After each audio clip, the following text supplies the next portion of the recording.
We've been off for a few weeks. We're all tired. We're all working hard. But the highlight of any week, Davis is back. Welcome back, Davis. Hey everybody, it's good to be back. Last time it was just you and me, Ray. I'm looking forward to having Rick here and seeing what the latest has been on Night Court. And yeah. And Rick, what's up? Ready? Oh yeah, I'm about to go off. Oh shit. It's the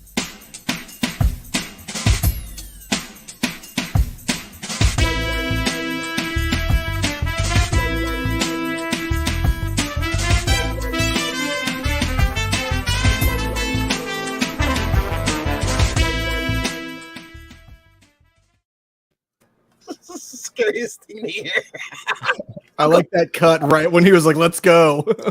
I don't know where we was going to go with that. Welcome to the SF Comic Company. This is the SF Company Hour number 122. Very exciting. Missed a week last week. We're all working. I'm all very tired. I'm exhausted. We were trucking through to get you guys your lovely content. We're going to be talking about the Crow casting. I can't wait to hear Rick's thoughts on that. The retirement of Bruce Willis. The Spirit Halloween movie. For some reason, Batman gets a new writer, and the Justice League are going to die. And the Stranger Things trailer dropped. So we got a shitload of stuff to talk about today. So we're going to try to power through, get through this pretty efficiently, as much as we can. But we got Davis, our returning champion. How you doing, Davis? We haven't seen you in a while. It's been a minute. Yeah. Things are good. Yep. Yeah, getting things good. How's the comic collection going? What's up? How's the comic book reading and collecting going? Oh, it's going and going and going and going. It never really stops. It's an addiction that we all deal with, and this is our kind of support group to work on that. So, yeah, that's pretty much it. Yeah, I definitely want to hear what you've been reading recently, Mr. Effort. nothing much, man. Just glad I can enable Davis and continue buying, comic books and stuff. Get those Blue Beetles. I don't even know if they create Blue Beetle anymore, but yeah. I've just read that one run you recommend. I need to get back in and read some more of it because I do like it. That's a DC movie I'm actually looking forward to. I'm so looking forward to it. I read that first run over again. It's okay with the New 52, but I like this. I wish they probably would incorporate some of the stuff, like maybe talk about some people on Young Justice and stuff. But yeah, I'm doing good, Ray. I'm doing good. Sorry to get off a little tangent already. The Blue Beetle talk has started. I'm sure there'll be many more. Krista, what's up, Krista? Good afternoon, nerds. Hi, Davis. Hey, Krista. Lori, greetings and salutations. Hi, Davis. Hello, Davis. People are hot for Davis. Got a fan club. Hey, comics, Marvel, DC, all the good stuff. Right on. Welcome everyone to the early edition, early Tuesday. We used to do early on Saturdays. Now this is almost a throwback. So yeah, let's jump into it. Let's start off. We always try to do this around here. We try to figure things out. Let's figure it out. Let's figure it out with some with Ray Doomzilla and the crew. So we got some toy reveals. Only a couple things. Nothing too crazy. Moon Knight Marvel Legend is coming out. We'll talk about the hot toy in a second. But this is coming out soon. They also had the Mr. Knight figure coming out. I guess they waited till the show was revealed to reveal this. I guess we could talk about all the Moon Knight stuff here. Moon Knight, 2 episodes in. Davis, you caught up with Moon Knight? Yeah, I am. It's a book that I have not really read much of. He's popped into various Avengers things and stuff that I've read, but it is kind of a nice thing to watch a Marvel project and not be like really expecting certain things. So, yeah, I'm enjoying the show though. Oscar Isaac's accent is I don't know. Cockney. Yeah, I don't know how I feel about that, but I think that's the point. I think it's supposed to be a bad accent because that's not his real accent. So I think probably true. Yeah, I think that's the whole point of it. Yeah, I'm digging the show. I like the aesthetic. I like the horror elements they're throwing in there, and F. Murray Abraham as the voice of the yeah. Yeah, that's the perfect voice. Effort, you been keeping up with Moon Knight? Oh yeah, man, I fucking love the show. Well, the thing is, you have to remember this is to me like the first big Latino actor that's actually in who has like a leading role. I mean, yeah, it was Salma Hayek, but it was an ensemble. This is his shit. Mhm. So I'm happy. I'm happy to see Oscar Isaacs. I fucking dig that guy. He's never really done anything bad. He's been in bad movies, yeah, but you can't say he has bad performances. Like he's a True. fucking damn good actor, man. He brings it every time he's on Yeah, he screen. does. Even like in Sucker Punch, I hated Sucker Punch. It was bad, but he was actually pretty good in it. He was a creep. He was in that. Yeah. He was I kind of blocked that movie out of my mind. It's a Oh, I Snyder think a lot film. of You know it. how I feel. It's a bad movie, man. It's a bad, Visually, it's great, but it's a bad. it's beautiful. Like if you just take the little segments out and just maybe make them music videos, they're fine. But when you try to make it a cohesive story, it's a bad movie. Yeah.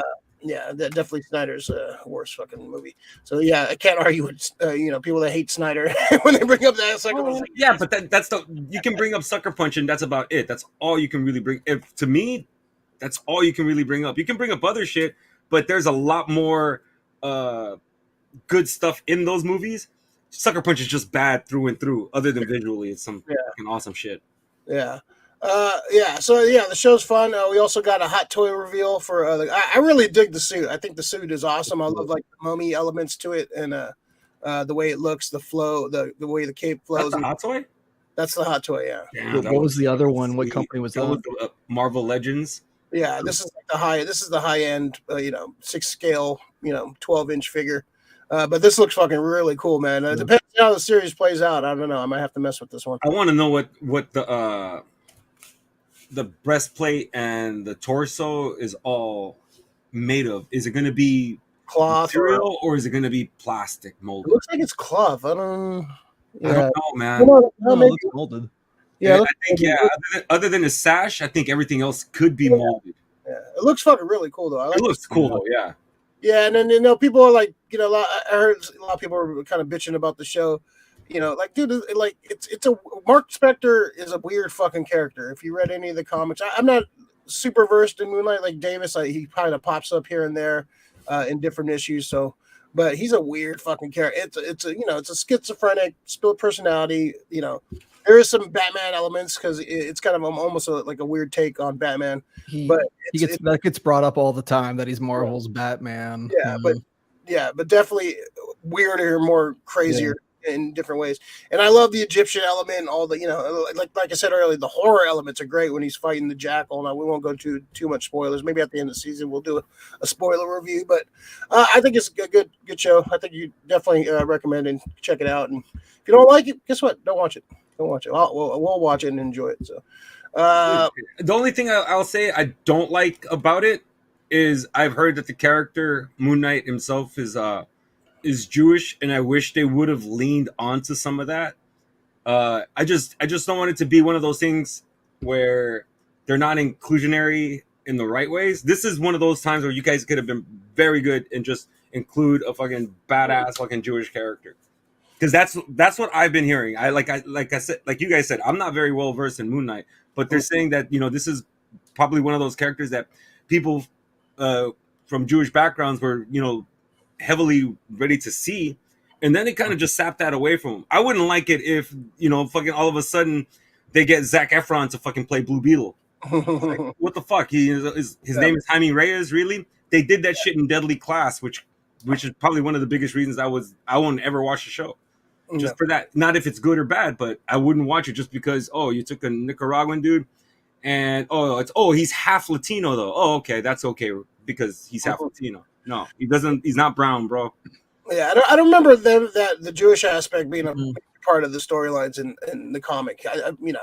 Like certain characters like Kitty Pryde and Ben Grimm that's you got it known, but like that wasn't like a huge part of his characteristic in the comic from the stuff I read, and maybe there's more I haven't read. So those are the only two I could have think a of. reference to it. If they have a reference to it, that's cool and everything. They just can't scrub it away. That's where don't even make mention of it. That's kind of cold blooded. Fuck that. Well, there's still time too. We still got 4 episodes left. There is, but once again, this is Disney, and we already know how parent companies and all these companies fucking just feel about kind of shit. They throw it out there to kind of fucking sate people, but they don't really believe it. So I'll believe it when I really see it. But that's fucked up on their part. Yeah, it's a great show though. It's a great show. Just I fucked love up on their part. Yeah, I love I am kind of getting sick of the I don't want to be taken over. Like, dude, he's about to save your life. Like, just let it happen. Let him take over your body. Clearly, I don't know. I actually like that part because if you're schizophrenic and one of your other personalities is trying to take over your body and you fucking know about it, yeah, I think you'd have a problem with it too because you don't know when you're ever going to get back into the, like in Split, you never know when you're going to get back into the light. Or you can die and not be alive at all. So I don't know. Yeah. You can't trust them. The motherfuckers fucking making them wake up in some weird ass places. Do y'all know, is there a specific run of Moon Knight that this is pulling from? Because the things I've seen have said it's kind of scattered all over Moon Knights. Like some of his original run, the David Finch, when David Finch was drawing. So it looks like they're pulling from a bunch of shit, which is a good idea. There's cherry pick the good shit and make a coherent, like, all around Moon Knight story, because that Mr. Knight element is from more recent, newer, so they're definitely pulling from different storylines, different eras, but which is cool because cool. A lot of people don't know Moon Knight. That's a character. That's definitely one of those characters that are probably known by, if you're a comic reader, you know about it, but casual fans will not know who the hell Moon Knight is. He never had like a appearance on Spider-Man. He never had like a cartoon appearance or anything like that. It was just kind of a new fresh character for people to like kind of intake. So one thing I do like about this, if I'm not mistaken, I think this could be the first Marvel, a new Marvel character that's heading his own show right off the bat. Like in this whole Marvel Studios, I don't think anybody else who's had a show or who's been the lead they've all come from the MCU. This is actually, I think, the first one. Yeah, it's an introduction into the new universe. Marvel, Miss Marvel will be the next one. Miss Marvel's the next one, and then She-Hulk would be the one following after that. Yeah, I'm just glad that there is a TV universe, and hopefully, they do all mesh, because I love that these guys are actually knowing how to make a living, breathing world within Marvel. Yeah. Let's see. Rerum Trading, Second Like. Thanks. Please like and subscribe, all that good shit. Guys. Help the algorithm. Lori, surprised Rick is awake. LOL. He never sleeps, man. I never sleep. You can't wait. You can't be awake if you never sleep. Renee, Morbius movie sucked. I haven't seen it yet, but dude, I love hearing people who don't know shit about fucking like movies, and they're like, Rick, have you seen Morbius? It's great. I'm like, you guys are fucking nuts. All I gotta say is Bo liked it. That's all you guys. That's all. Bo liked it. Bo liked it. Oh God, he's believing. Bo liked it, and we called that one a long time ago. I loved it, right? I loved it. It was absolutely fantastic. Movie. Rick, did you finish Midnight Mass? Not yet. On one more episode, and that's going to probably be part of my pull list today. Yeah. Okay. Renee, artist Bill Boslov, William Felix, Robert Sienkiewicz equals Moon Knight. I collected back in the 70s and 80s at Gary Arlington's Comics, Lowrider Magazine Story stuff. The Bill Sienkiewicz art in some of those early issues is awesome. Oh, cool. Lori, I agree with you about Oscar. He fits the role perfectly. Like, they can switch personalities seamlessly, and they're both distinct. Yeah. He's He's a really good actor. He's an actor, man. He's a good actor. He's an actor. He's a really good actor. It's the show. Yeah, I'm looking forward to where the show goes. It's 4 more episodes. It feels like they're leading up to like a Midnight Suns kind of thing with some of these darker characters. I'm super excited. Would you prefer a TV show or a movie of the Midnight Suns, Davis? I want a miniseries. Miniseries? Yeah, because the thing is that you would. Well, I don't know if they would be able to pull him in. I'm sure they will. Doctor Strange, he'd be fucking prevalent. Who else? Ghost Rider, Blade. You could have had Morbius, but nope. It would be awesome as a miniseries, but I don't think they'd have like if you want to be really epic, it needs a movie budget. You know, like they're not going to pour as much money into it, sadly. I don't So know. The Marvel shows look pretty good even on the budgets that they're shooting on, though. That's the good thing. You know, I don't want to. There's a difference between a fucking CW DC show when you look at their production versus even the HBO DC stuff. There's a big difference. Yeah. And then from the DC HBO to the Marvel TV, it's even a bigger leap. It's almost movie quality, man. I'm giving Marvel at least their due for that shit. They're not skimping pennies on a TV production. If anything, yeah, they're spending a pretty penny on this stuff, but it's nice. They make it look nice. Like, I'm glad that all of these shows are using that Mandalorian technology to just film wherever they want. Oh yeah, the big room. I was blank on the name of that thing. The volume. Yes, the volume. Thank you. I think that's a great. Yeah, it's awesome.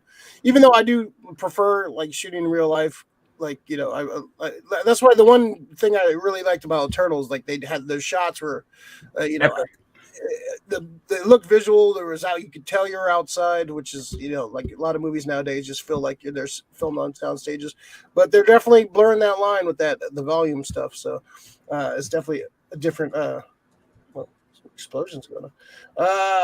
All right, so let's jump into The Crow. Rick's favorite subject, or a resident Crow expert. Bill Skarsgård is tapped to play Eric Draven, the new reimagining from Rupert Sanders. FKA Twigs to co-star. Who the fuck is FKA Twigs? I have no idea. Is that what it is? Yeah, she's a pop star. I'm not that familiar with her music, but she's been around for, I don't know, 5-8 years, maybe. I don't know, maybe more. So yeah, this is there's been so many Crow reboots and messes, like restarts, and I think wasn't Jason Momoa supposed to play the Crow at one point? Yep. That would have been weird. The last 10 years has been every year. I think we had another Crow casting rumor, or they're trying to get it jumped on board, get it going. Rupert Sanders, that sounds familiar. That name too. What the hell did he direct? Well, his name is Rupert. I think that's the thing why it sounds so familiar. There's Rupert Grint. There's Rupert everything. Rupert Evans. What's his name? The Rupert Murdoch. This is written by Academy Award nominated Zach Baylin. I don't know their work either. Let's see. Yeah, so Rick, I'll go to you, Rick, because you're the expert man on this one. What do you think of this cast? First of all, what do you think of the casting?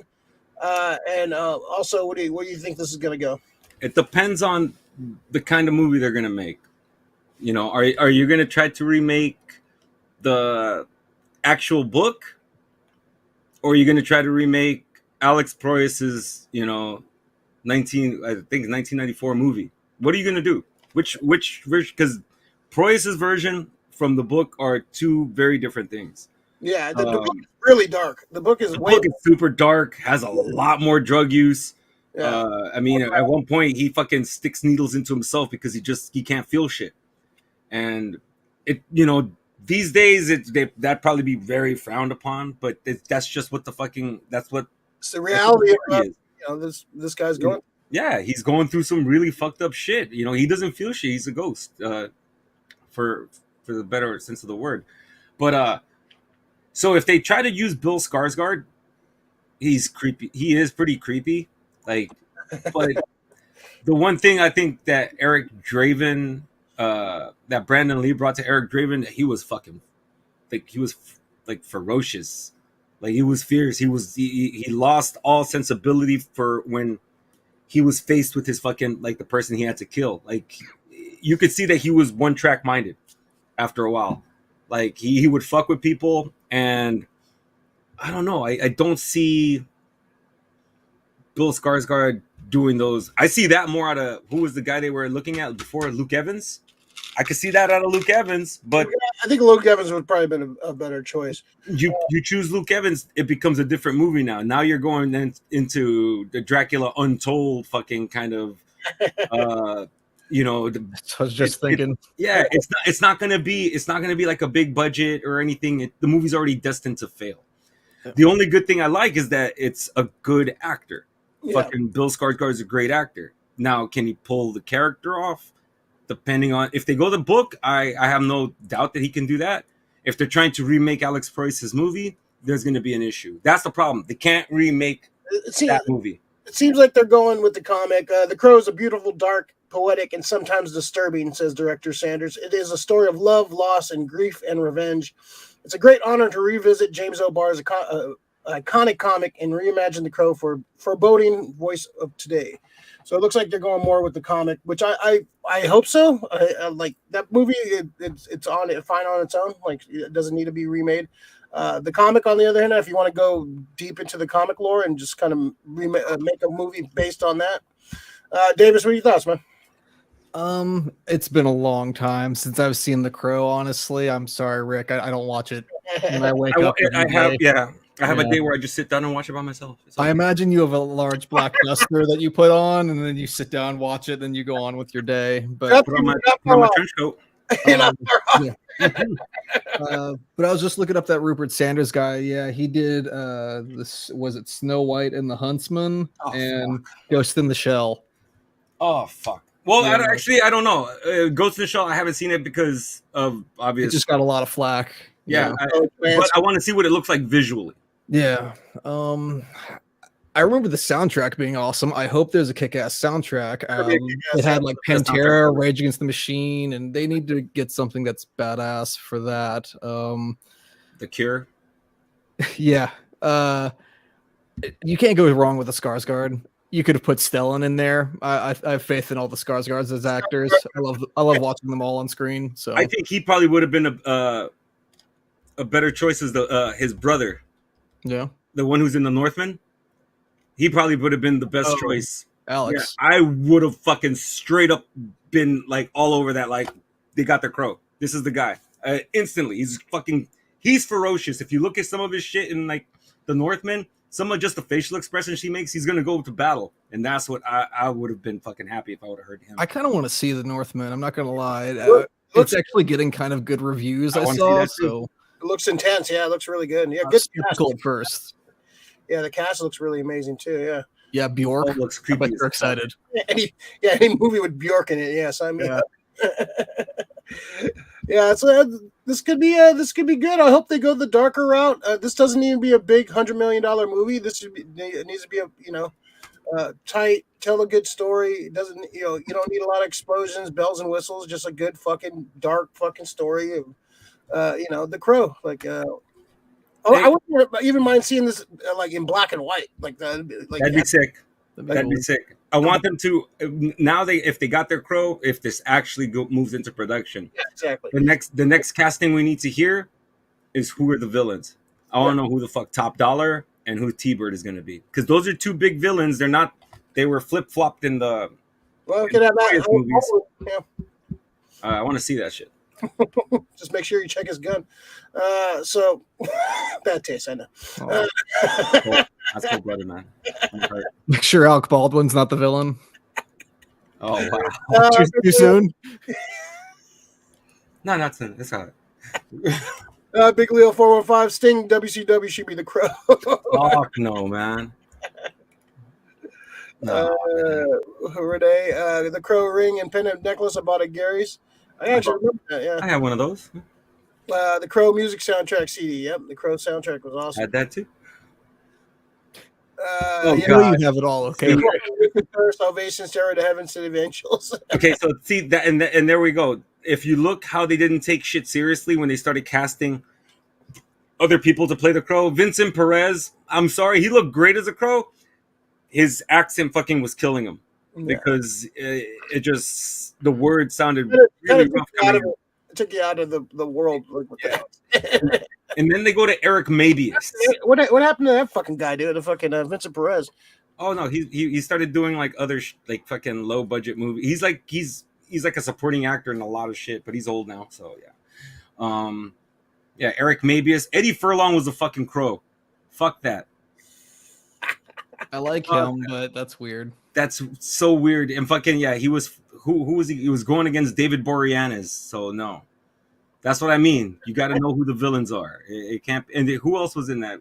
Was it Lindsay Lohan or some I don't kind of remember. one of Disney Rex? You know, those Disney child star Rex.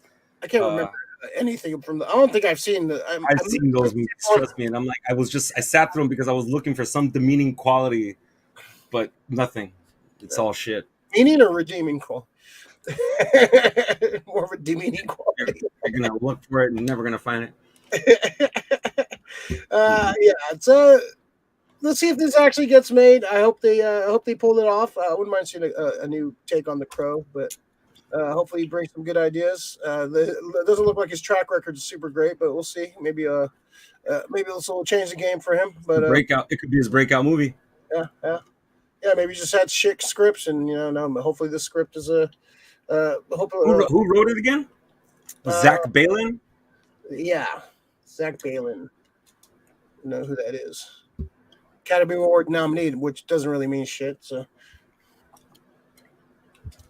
yeah. Do they have a timetable for this movie?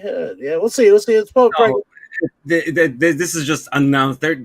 With this movie, it's I pretty much learned you announce shit, and they're taking temperature right now. What's the temperature of the room? Nope, we can't make this movie. Zach Balin wrote King Richard, that movie that Will Smith just won the Oscar for. Oh yeah, I fucked that guy. I said one of Rick's trigger words now. Will Smith's always been a trigger word, man. You can go back and about him. He's not playing the Crow, so don't worry about it. I would go up and slap his ass and keep the Crow out your fucking contract. Yeah, sorry. I'll beat his ass though. Fuck that. That would be the one time I would. Wow, Rick's kicking his ass. I've never thought that could happen. Yeah, neither did I. But he chose the Crow.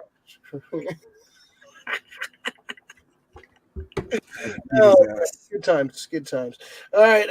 All right. Let's jump into this fucking weird news story of the week. Spirit Halloween movie. This is from Variety. When all the toy-related films, all the rage. Just look at the Play-Doh movie. Margot Robbie's Barbie movie, Transformers. Halloween fans have been left underserved until now. The Spirit Halloween, the iconic costume and prop store with 1,425 locations across North America, has teamed with Strike Back Studios, Hideout Pictures, and particular crowd for a feature-length family movie called, you guessed it, Spirit Halloween.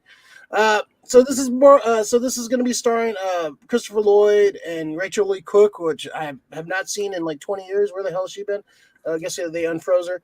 So the plot is when a new Spirit Halloween store appears in a deserted strip mall, three middle school friends who think they've outgrown trick-or-treating make a dare to spend the night locked inside the store. The Halloween store reads the logline. But they soon find out that the store is haunted by an angry evil spirit who has possessed the creepy animatronic characters. The kids embark on a thrilling and spooky adventure in order to survive the night and avoid being possessed themselves. So this is the director said, here's a quote from director. One of the reasons I immediately connected with the script is very much inspired by some of my favorite kid adventure films growing up: The Goonies, Gremlins, Monster Squad. So the many great films made by Amblin Entertainment. So that's the only line that gets me kind of excited, but Spirit Halloween, I like the concept. I dig it. I dig the concept. But just having that corporate logo thing kind of scares me. I love Christopher Lloyd, but this could be really, really bad. Or it could be fun. It could be fun and fun.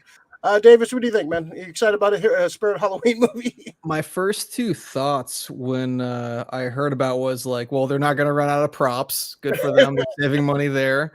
And the second was, I guess it's going to be like the ghost of a Circuit City employee from back in the day that, got left behind when the store shut down and just haunting it. I was like, what are they going to do? Like, it's just ridiculous. But I hope it's kind of along the veins of like you've seen Trick or Treat, where it's like kind of campy and stuff. Like I hope he is able to like pull from those movies back in the day, the Goonies and everything, all the Amblin Entertainment, and make something for the next generation that's pretty cool like that. Because I mean, I don't know of anything, but I have high hopes to. I'm just going against whatever Rick's about to say, really. So, but Christopher Lloyd and what's her? It's the chick from She's All That. Yeah, Rachel Lee Cook. Yeah. I don't think I've seen her in anything in quite a while. Josie and the Pussycats. That's about the last thing I probably remember in it. I saw that came out like I forget what it's at 20 something years ago, just the other day. Right after She's All That. That's had like a resurgence. Like people actually really love that movie now. My wife watches it every now and then still. So people like revisit that movie and like actually like kind of get the jokes now, like what they were trying to do. Really hasn't been canceled yet. Yeah, well, we'll see.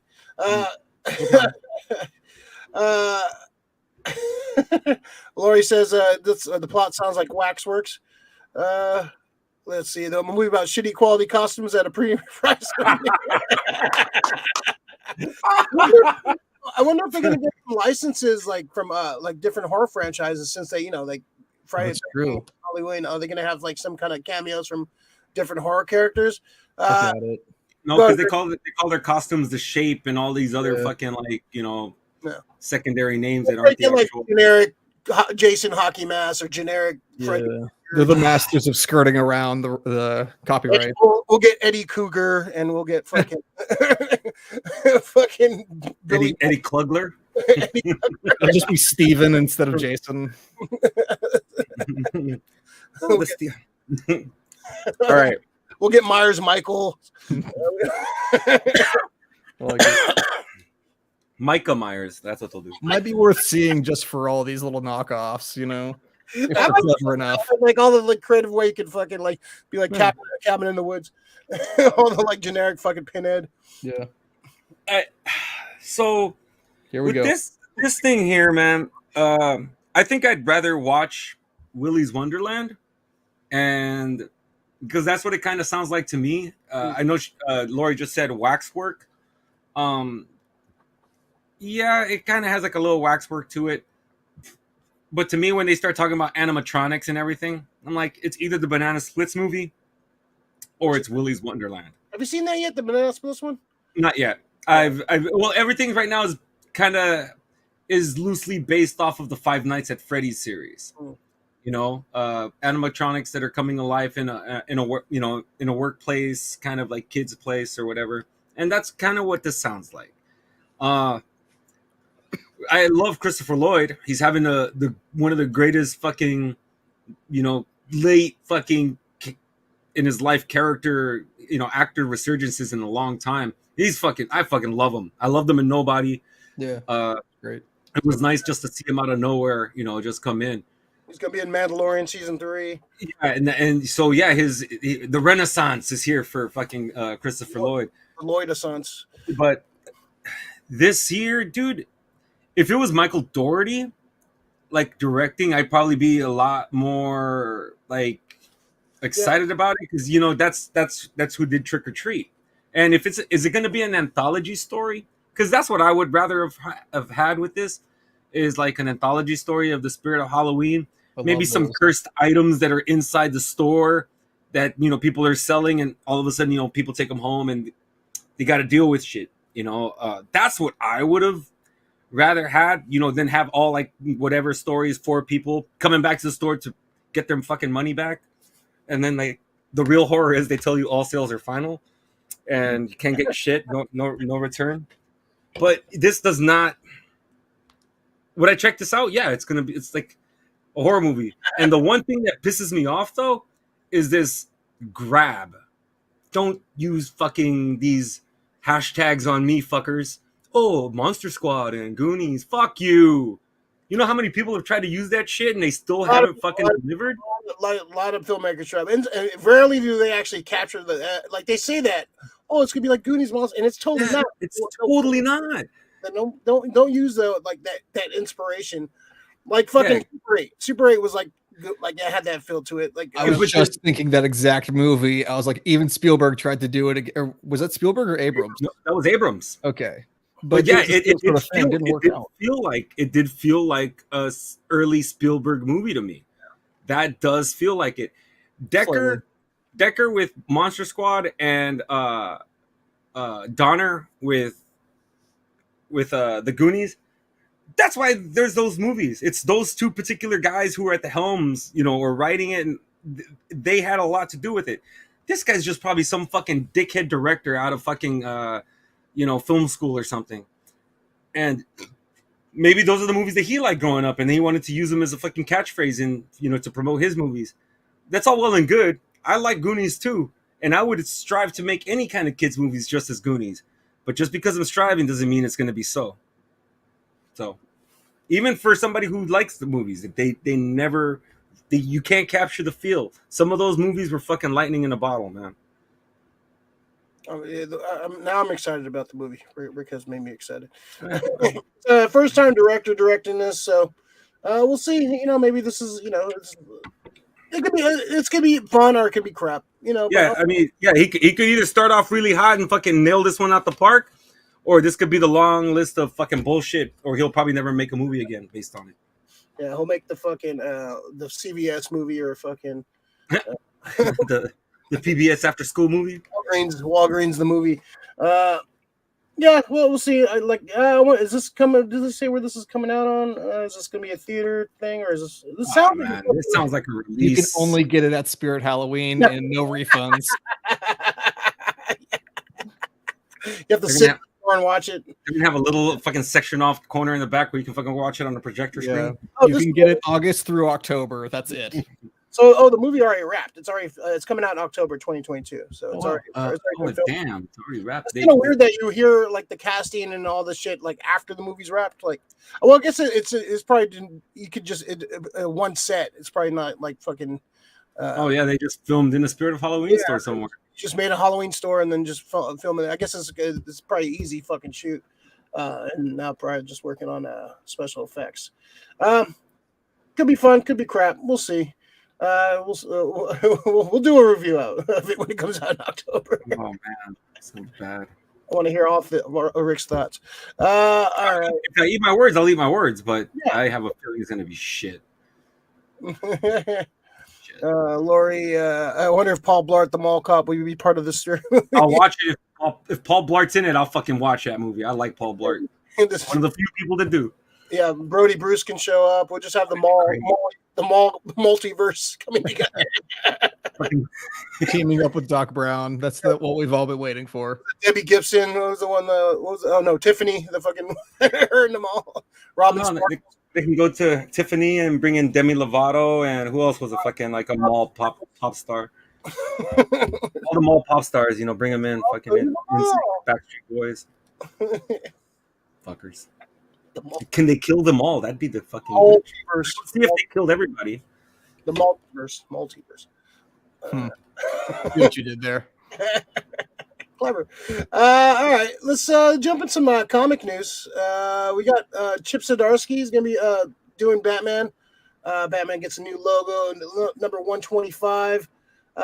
Also teaming up with Jorge Jimenez and colorist Timu Amore. So this is a new era for Gotham. DC is going to be going through some major changes. So this one, first one to talk about Chip Zdarsky is an awesome writer. If you haven't read some of his stuff, he's a really good writer. This is let's see. This is going to start off with a storyline called Failsafe, 6-issue story arc beginning when Zdarsky calls a long haul. Anytime they get a Batman writer, they usually stay on for a while. They usually have a 5-year plan. Introduces a mysterious new threat to the Cape Crusader, a threat that involves Gotham City's billionaires who are being gruesomely murdered. What do you think of Zdarsky writing Batman, Davis? I do like his stuff a lot. There's some on the shelf behind me. I've read a lot of it over the years. I don't know how he is. Like most of his stuff usually has a lot of little quips, and it's fairly humorous and tongue in cheek sometimes. But I don't know how like Batman's usually, or what's always pretty dark, and I'm very curious about. I've heard he's doing Daredevil as well, or has he done some of it already? I don't know. But the Dark Reign storyline just finished off too. Oh, that's where those is. Yeah. Yeah, it's really what I've read of the Daredevil is really good, and I read a little bit of the Dark Reign. Seems really good. So yeah, his run on Daredevil is really I could see him bringing some of those elements to the Batman. But yeah, they're not that far off of. I'd say Daredevil's closer to Batman than Moon Knight is. Honestly, like the way that the character is, like, yeah. yeah, he did the Spider-Man life story, which was really good.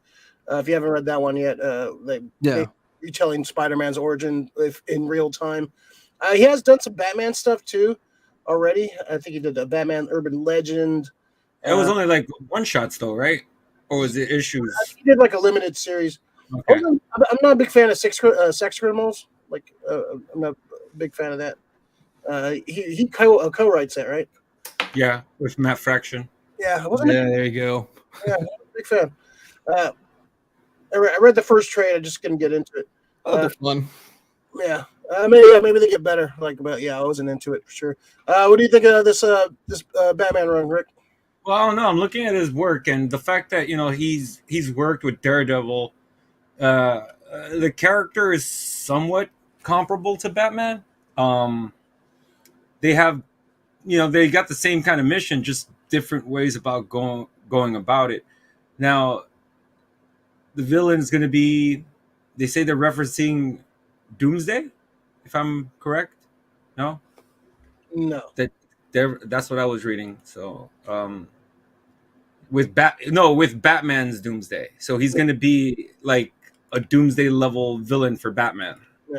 So I don't know. I'm hoping it's somebody a new villain that maybe they dream up. I like some of these new villains that they create. It's just this is why I don't like them going to the Joker as much or to all of his his usual fucking band of merry thieves. I want to see more stories with like a guy like Onomatopoeia. I want to see like Professor Pig. I like some of the new fucking guys that they've created. It doesn't always have to be the same ones. That's the thing about Batman is so sick that just keep giving him different villains to kind of like foil. Yeah, Batman is the fucking ultimate. Why? Because he has the fucking the biggest list and the biggest variety of fucking villains. If you trip on it, I like Flash's villains too, but it's like a couple of them have like a variation of the Speed Force, and it's like the Top or the Reverse Flash, or all of these guys. But it's I want to see something new and Batman usually he gets a new villain, but I just don't want him pushed to the wayside. And then all of a sudden, they got this cool villain, and Joker was and then behind here comes Joker. Oh yeah, we knew Joker was behind it the whole time, and the Riddler's with them too. And would have got away with it too if it was those damn kids. Yeah. So also coming up, I'm actually kind of excited for DC coming up. I haven't been excited for DC stuff in a long time. So the next big event coming is Joshua Williamson's Dark Crisis. So basically, the Justice League are dead. So Justice League, Aquaman, Martian Manhunter, Superman, Wonder Woman, Barry Allen, Canary, John Stewart, Hawkgirl, they all die. Supposedly, of course, they're going to come back at some point. But are replaced by the new Superman, Wally, Dick Grayson, Hal Jordan, Black Adam, Shazam, Damian. What's the Green Lantern's name? I forgot. And the Brazilian, the new Brazilian Wonder Woman. Jessica Cruz, no. That sounds right. Actually, I think you're right. Jessica Cruz. Yeah. Jessica Cruz. So yeah, basically they're going to deal with the world without the Justice League, and so they have to start a new. They've kind of done these storylines before. The Obsidian Age is a great storyline. That one. That's a really good. Like the Justice League are supposedly dead. Batman initiates a protocol where he has a form of new Justice League, where it's like Firestorm, Nightwing, Major Disaster. Who was it? Green Arrow. A couple other cats. So yeah, this is coming in June. Yeah, this is coming in June. Joshua Williamson and artist Daniel Sempier will create a love letter to the DCU, monthly 7-issue Dark Crisis series, bringing in June. 30 years in the making. No more Crisis, huh? Crisis. every crisis every fucking year. It's always a crisis with DC. Yeah, I love it. And I've Love been it. pretty sick of DC last couple years because their continuity's been all over the fucking place. So this is going to start with Dark Crisis number 0. I'm kind of I really wish they would just like let these characters be gone for a couple years and focus on these young new characters. This is kind of they were trying to do this with the 5G stuff, but I think this is more about like a soft version of that 5G Dan Didio was trying to push. But Davis, what do you think of this, man? The Crisis thing, it sounds kind of cool. I mean, Batman is always kind of the brains behind everything. He always has a protocol to fix it all, and he always has the kryptonite in his pocket just in case Superman goes ape shit. He knows how to fix it, so it'll be cool. I've read a handful of Crisis events over the years, and it usually just it's another reason I haven't gotten super into DC, because when it brings in all the stuff, you got to know all the backstory. That's why I read the individual solo series of Green Lantern, Batman, Flash, and all that, and keeps it in its own world. And there's too much on the outside that you got to know. So if this is kind of its own standalone thing, and they cannot have so many fucking nods to 50 years of property, that's awesome. But I mean, they have to. I mean, it's way basically all their events are kind of based on now. It's like, oh, remember all this other shit that happened? Yeah, and they try to, every time they try to clean it up, they just kind of make it worse. It's always a crisis, whether in their actual comics or in their office. I feel like or the movies. Like the original Crisis in the 80s actually did clean up a lot of the continuity, and 0 Hour kind of cleaned it up a little more.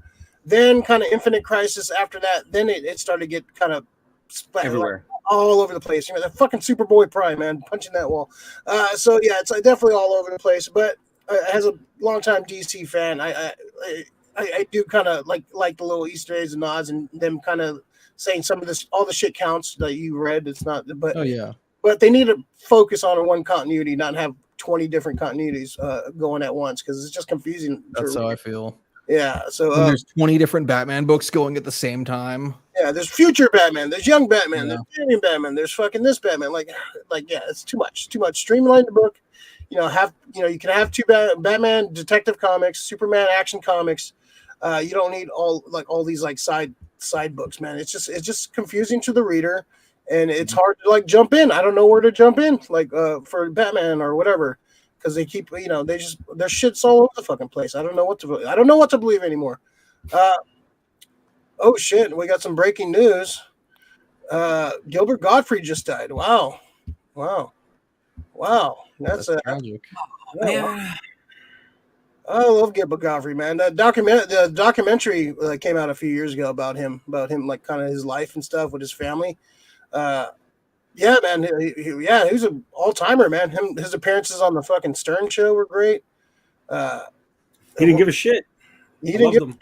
And he got canceled. He got canceled a couple years ago. He made what was it? The joke he made about the Japanese. It was like a Japanese joke he made, right at the wrong time. If you listen to his stand-up, I mean, that's not the worst thing. I don't know what he said, but I'm sure it wasn't the worst thing he said. He was definitely he was definitely like a fucking uncensored. He did the voice of Yago, of course. Dies at damn. Yeah, I guess he had a long end. Still only 67. Damn. He just had a kid within the last few years too. Yeah, a couple kids. Yeah, his wife is super sweet. Yeah, go watch. I forgot what the name of the fucking documentary is, but it's kind of sees him in his everyday life and him living a normal life. Yeah, he got fired from the Affleck commercials. It's just called Gilbert. Yeah, Gilbert. Yeah, it's really good. If you haven't seen it, if you want to see some Godfrey behind the scenes, and dude, when he showed up on the roast, he would kill it every time. He can just go off on people, whatever. And he had that. It wasn't his real voice. It was kind of an act, but it was fucking awesome, man. He just had that voice you recognize everywhere. He would show up on the, make these, cameos in these movies, and you definitely remember those scenes. Wow, man, that's crazy, man. Wasn't he the principal in Problem Child? Yeah. Yeah. I love those movies. They're so funny. Yeah, I have a problem child too. Her and him in the same room. I love that shit. Yeah. Yeah, the roast of Bob Saget. That's the one he like. Yeah. Yeah. Oh, he Yeah. killed. Yeah, he killed on that one. And repeat like fucking what he says in that. Yeah, of course, the voice of Iago and Aladdin.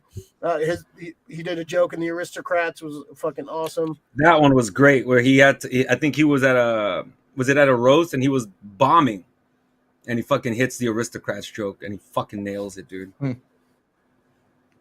Yeah, man. Wow, that's crazy. Yeah, wow. Way to bring down the room, Lori. Jeez, what you're breaking news.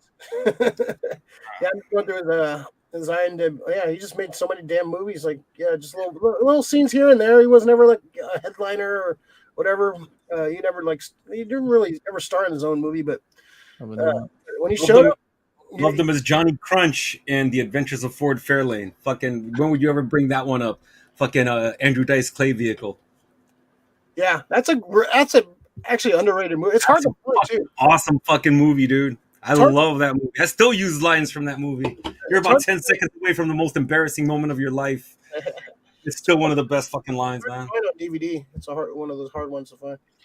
Fuck. That's crazy, yeah. Yeah, it sucks, man. Yeah. Any Gilbert Godfried thoughts? For you, Gilbert. Yeah.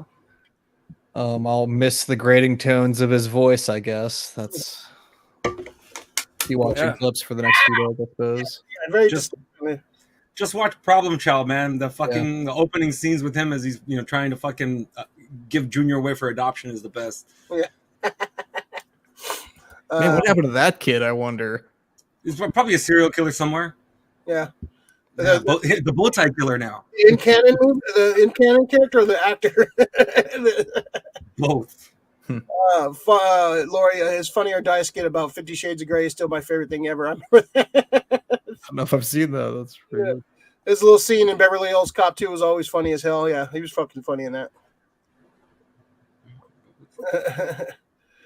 Gilbert Godfried with Andrew Dice Clay in that movie from Renee, where he calls him a Chevy Nova. He just called him a Chevy. Oh, what's your name, huh? Chevy Nova? Oh, that's great, man. Oh, man. R.I.P. Gilbert Godfried, man. Jeez. It's yeah. It looks like he died today, yeah. He died, yeah. So it's on the news. It's on the news. That's sad, man. Yeah, that sucks, man. It looks like he's battling illness too, so that sucks, man. Anybody has to go through that. Yeah. So R.I.P. Gilbert Godfried, man. Jeez.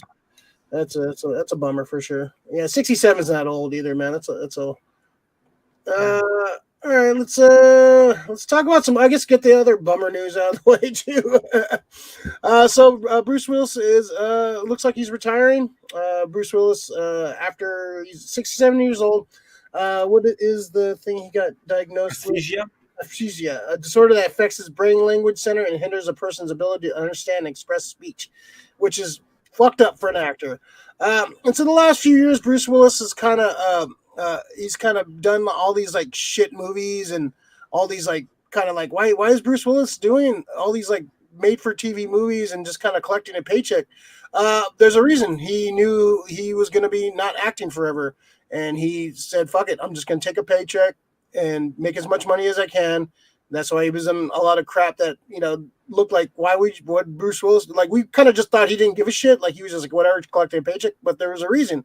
He got diagnosed with this a few years ago, so he was like, all right, I'm gonna make whatever movie, whoever wants to pay me making movies, I'm gonna take the paycheck and make as much money as I can because I'm not gonna be able to do this anymore. So he's deciding to step away. Bums me out. One of my all-time favorites, man. Going from Die Hard, first seeing him in Moonlighting and all the various movies he's been. He's just been one of my favorite actors going through the years. And it sucks that he kind of just had to go and collect the paycheck because probably the studios weren't paying him what he probably needed to get paid. So he went and did all these low-budget directed video movies. So it's sad. He's not dead, but we're not going to be seeing him on screen and show up in random places. We're not going to get that Die Hard, the next Die Hard movie, which I'm okay with. I think they screwed the pooch on the last two ones. So it sucks that we don't get to see Bruce Willis anymore. I don't know. It sucks. Davis, what do you think, man? What do you think? Bruce Willis retiring? I think it's a bummer, definitely. What first came to mind when I heard that he was retiring was, most actors, they just kind of disappear. Like you, all of a sudden one day you're like, what happened to that person? Like you just haven't seen them in forever. And then you look them up and you're like, wow, I haven't seen a movie they've been in over a decade or something like that. And it like they go and live their private life. And like, that's completely understandable. It was kind of surprising and kind of cool that he was upfront about his illness and coming to terms with it. That probably helps him, I would think, mentally. So I applaud him for that, coming out with his issues internally. And I definitely will be going through a lot of his movies and everything. This is weird. It feels like he did die since we just talked about Gilbert passing away. But yeah. Yeah, I was thinking about this too. I'm gonna go watch the movies I kind of dismissed the last couple of years. Like kind of was it the Death Wishing Day? Like I don't watch any of those movies because they look like cheap shit. But Yeah, the last we're gonna get to of Bruce Willis, so now I kind of feel obligated to I want to see his last works. I want to see him, go out. So it's definitely a bummer. Bummer news. This last. Well, I think this came out last week. But Mr. Effort. I'm just happy. He's not going out. He's kind of going out in his way, but it's just being forced sooner than later. We like David said, we hardly ever get to hear people announcing that they're done. That this is my last movie. They just kind of fade into into the ethos and shit. This is the last movie, and then when you finally look home, it's like, wow, they haven't done a movie since like 2014.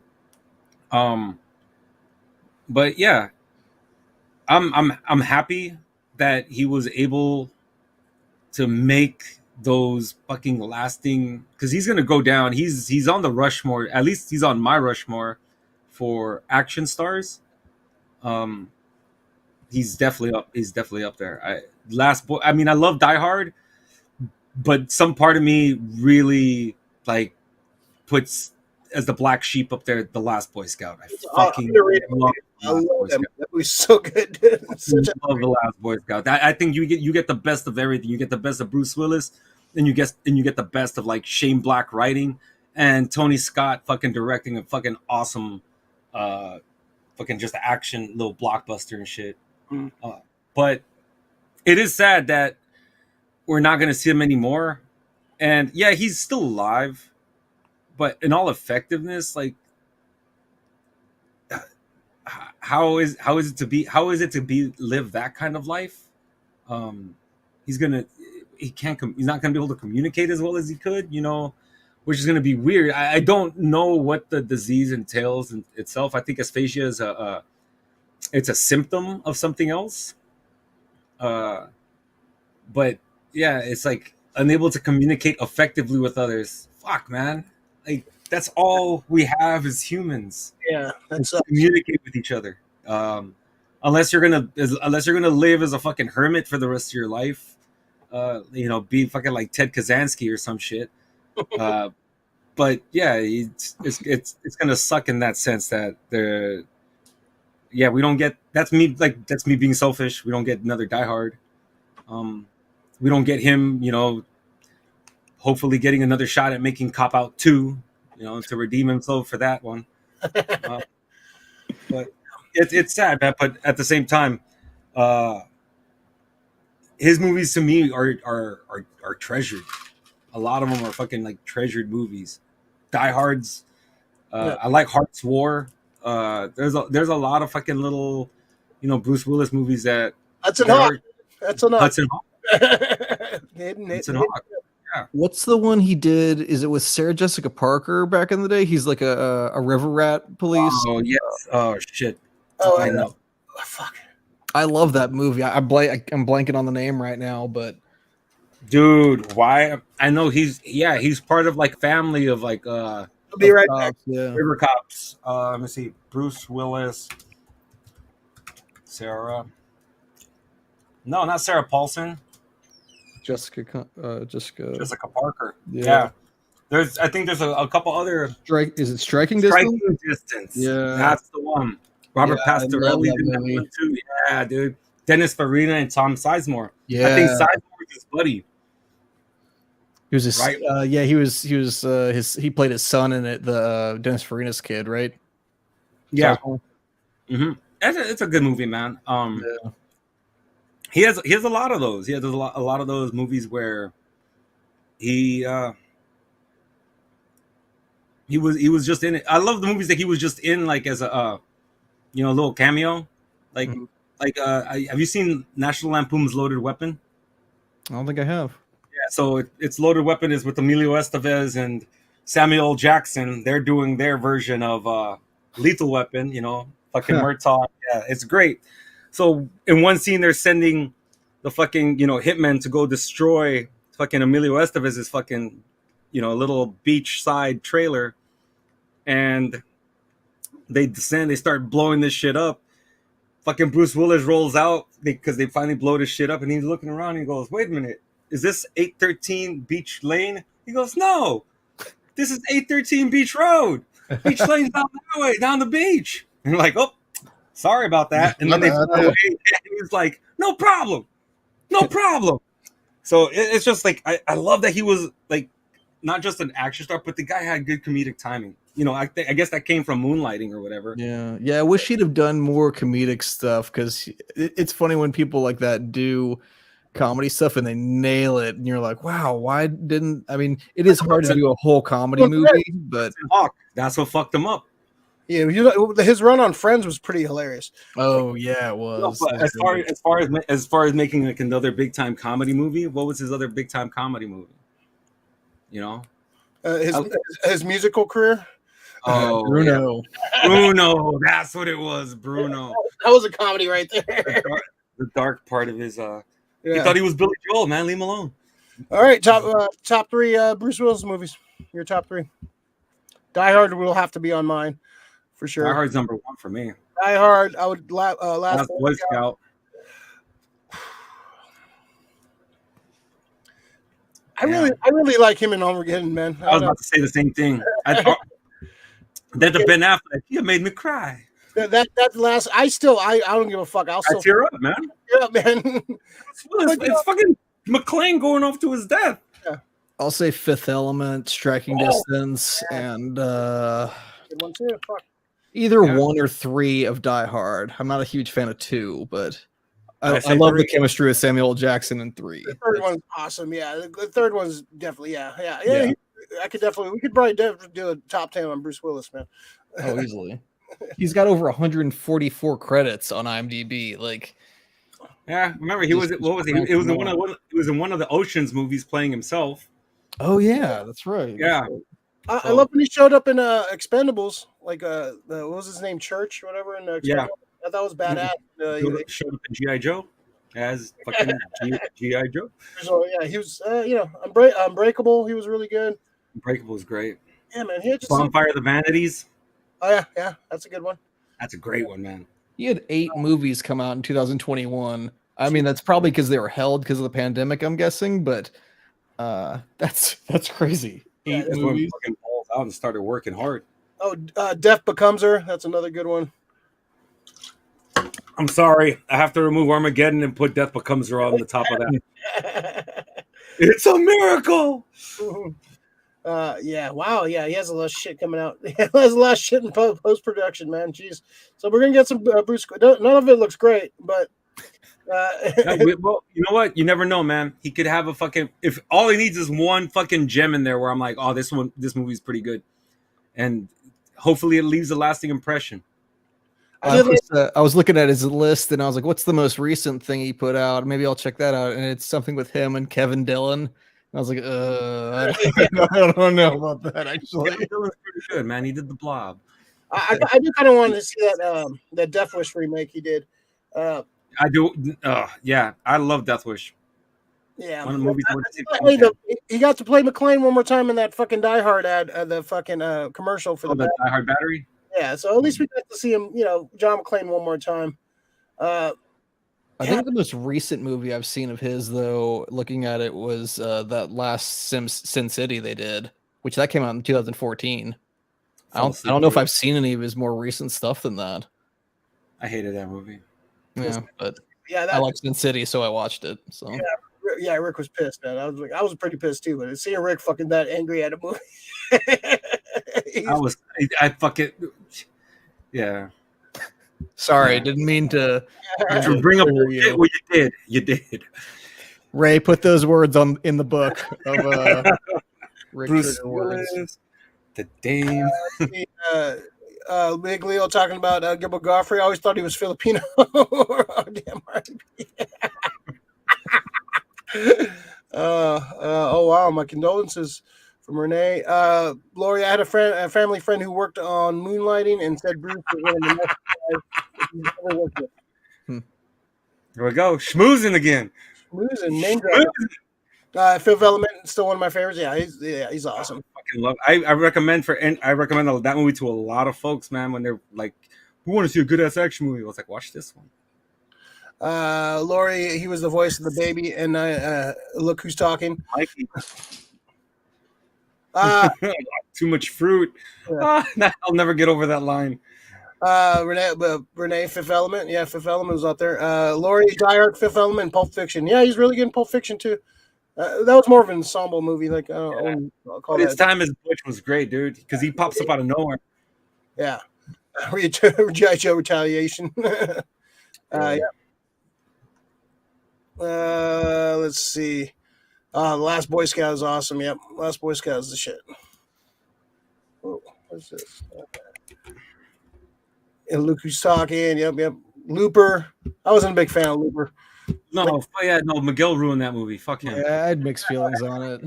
I like Gordon-Levitt's prosthetics, kind of. I don't know. The first like half hour of that movie is okay, and then it just kind of it gets. And Miguel, he got hired for the job.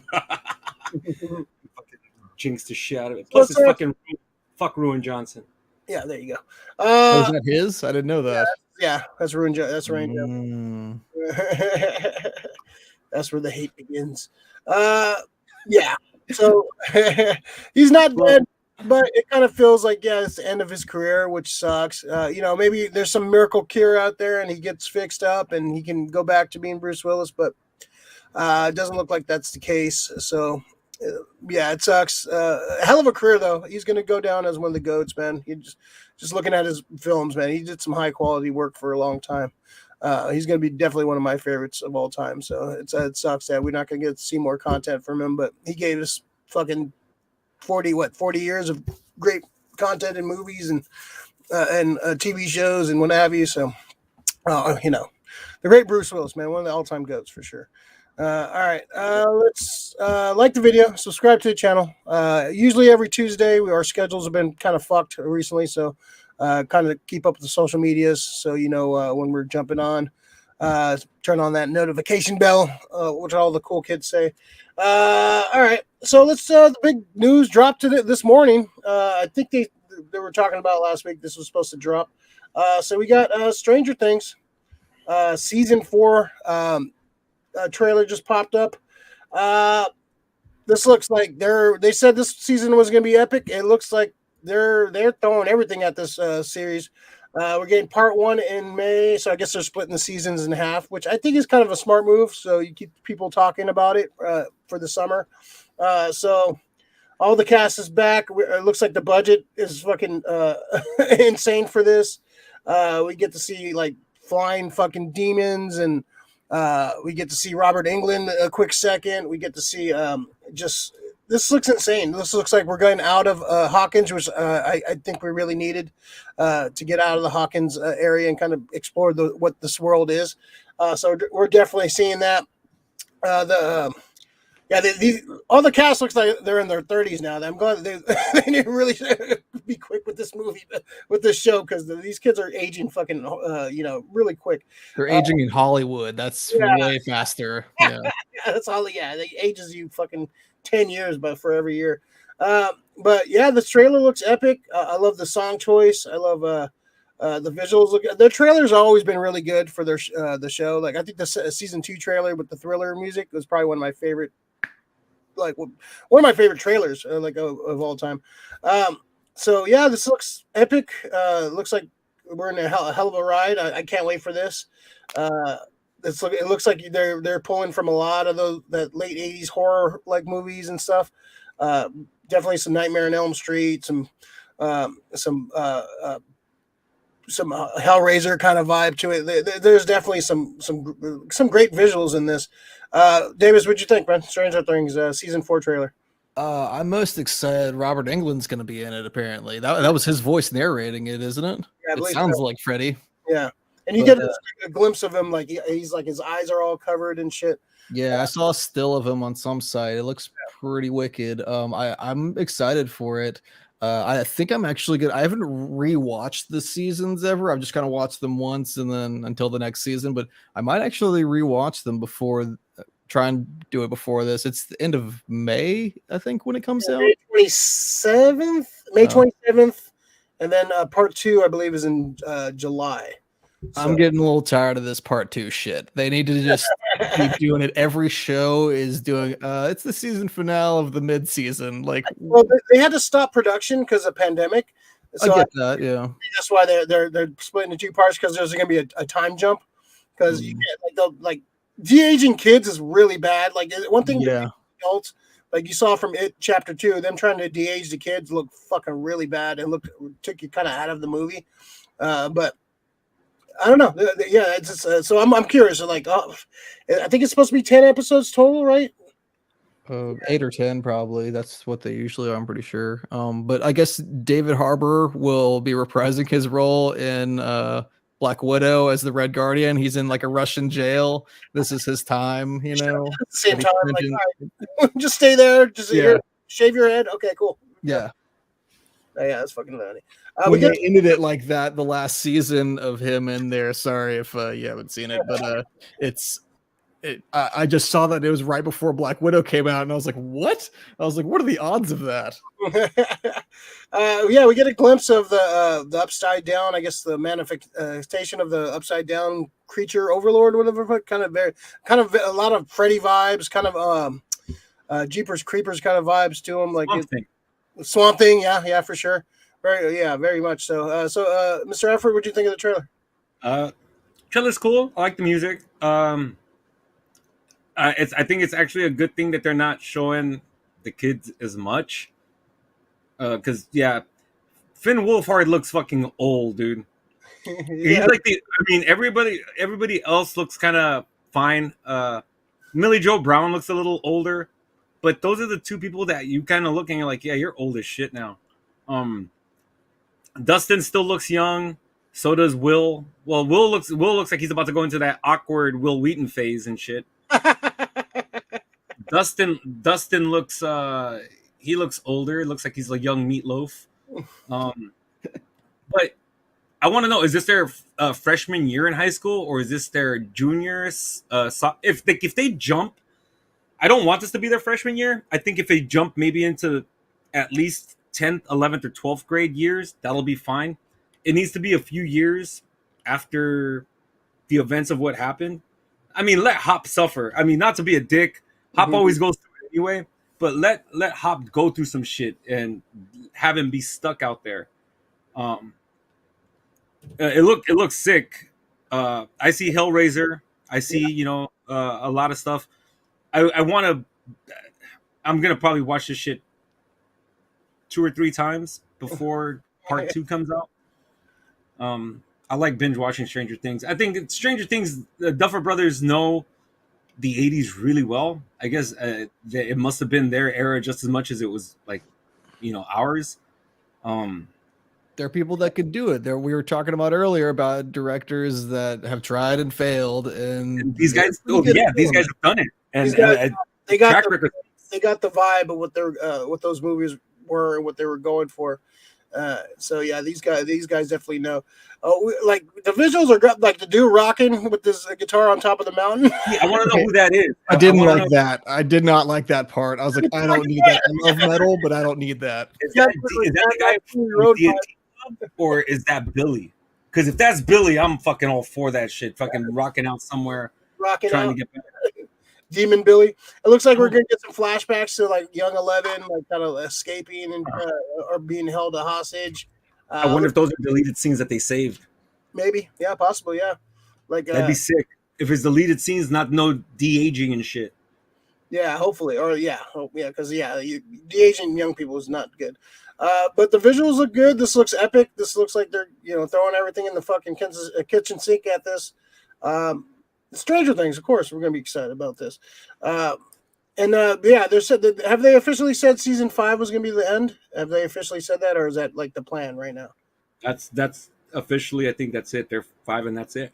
I hope so. I love this universe, but I want to see it end. I don't want to see it fucking like drawn out for like 10 seasons where like I don't mind like a spin-off. You can see some spin-offs, yeah. But these four friends, this should be the end of their story. Yeah. What character do you want to see spin off? You think who's going to be the Joey of the group? To tell you the truth, I'd rather Steve. Steve would be fun. Dustin kind of going off to college and kind of like maybe he could be like a mystery solver or some shit, or or just see like different characters in different times, like just kind of see, maybe do it a modern, like a grown-up version of this. I guess that goes into it territory, but yeah, maybe in like 20 years to do a reunion, Stranger Things fucking set in like the late 90s or 2000s. Or what if the Doctor, like bring back Matthew Modine for some, because you could de-age him and do some younger Doctor shit. Like you could see like some flashbacks to the start of the program, like 11's mother and stuff, like all the See, that's the one thing I want to know about this season. I want to know about the other numbered kids, because she's 11. There was at least fucking 10 experiments before her, and we've only seen one. My niece auditioned to be one of the other kids or a flashback or something. And then she's 10 or 11 years old, and she refused to do it because then they told her she has to shave her head, and she's got like long curly locks and just refused to. And so I've threatened to shave her head a few times now. I was like, I could have been your manager or something. What are you thinking? The hair can grow back. Yeah, exactly. The hair can grow back. I also don't know that I want my niece to be a child star, because that doesn't go well usually, but yeah it looks fun. What do you think I don't know, like where's this story gonna go, man? Like it's I don't know. This is one of the few times that I like not knowing where the ride is going. This is me going into the tunnel of a fucking roller coaster and just hoping for the best. I do like that scene in the fucking gulag where he's like, they're like fighting fucking demons, demodogs, and he's like lighting the spear on fire and stuff like that. That could be interesting. I wonder how it's gonna go with the Russians. People are just gonna be like, Russians have been fucking up things for just decades now, They were the biggest bad, like in the the 80s. I don't know how the fuck all of a sudden people love them now and shit. Not the people, but the government. Solved the issue in Rocky IV. You can change. Drago was cool with it, dude. What the fuck? You can all change. This is there was always that one dude just. Man, yeah. So this is part 1 May 27th and part 2 in July 1st. Looks like. So I'm excited. Yeah, these next few months are gonna be so fucking awesome for fucking shows and movies, man. A lot of good content coming out, movies, TV shows. There's a lot of good shit coming out in the next couple months. So it's fucking like 10 right now, so I can fucking just take this in, and this is all my shit, knowing already what I know and shit. But yeah. Knowledge. We're gonna miss out on some shit, right? We're gonna miss out on some shit in the 40 years. I'm glad I grew up in the time I did. This is awesome. Yeah, I'm excited. Stranger Things. Yeah, well, that's a no-brainer. Can't wait for this one. Can't wait to see how it ends. I hope it ends with a fucking some badass fucking thing.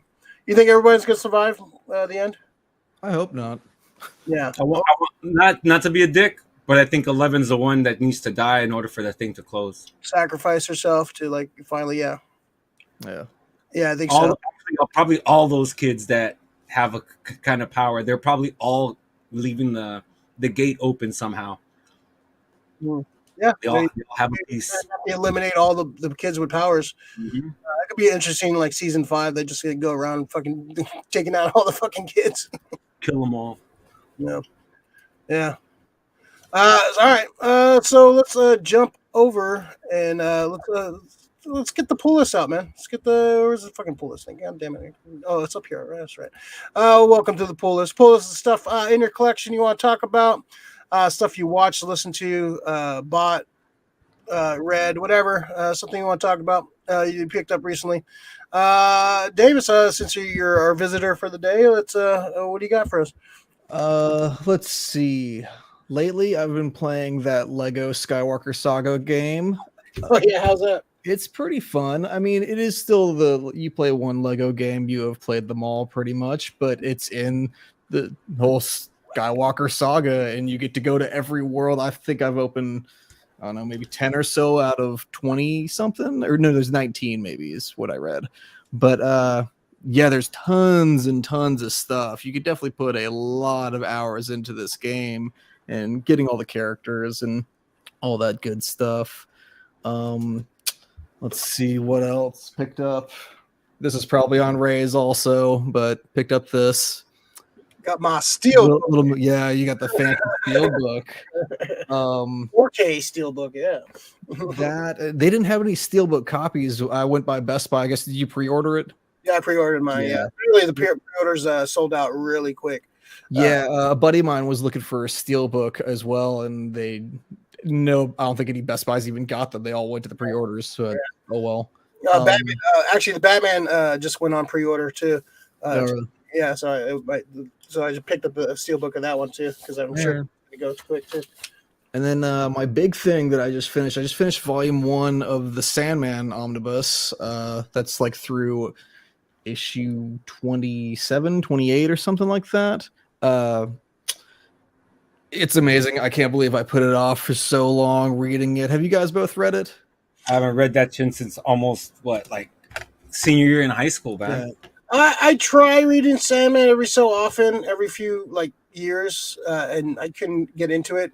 So I've been actually thinking about recently, going into it again, trying to get into it. It's just one of those books where, when I tried to read it when I was a kid, I just wasn't for me. I tried to start it 3 or 4 times, and then this time I'm reading it along with the Audible, and the Audible is fucking awesome. The cast is so good. It's just tons of A-list people and actors and voice actors you'll know. And I've been kind of reading it along with it. It's kind of like watching, it's like a hipster movie. You're flipping through the comic and listening to as they're reading the dialogue. But the really cool thing is, Gaiman, he narrates the whole thing, but he's narrating from his notes that he gave to the artists that he used. So he's adding way more detail than is just in the comic. And nice. It really paints an amazing picture. And then you see what was drawn and based off of his description and everything. And they did a great job. And I've gone through Act 2 on Audible, and that covers the first omnibus if you have that, Alex.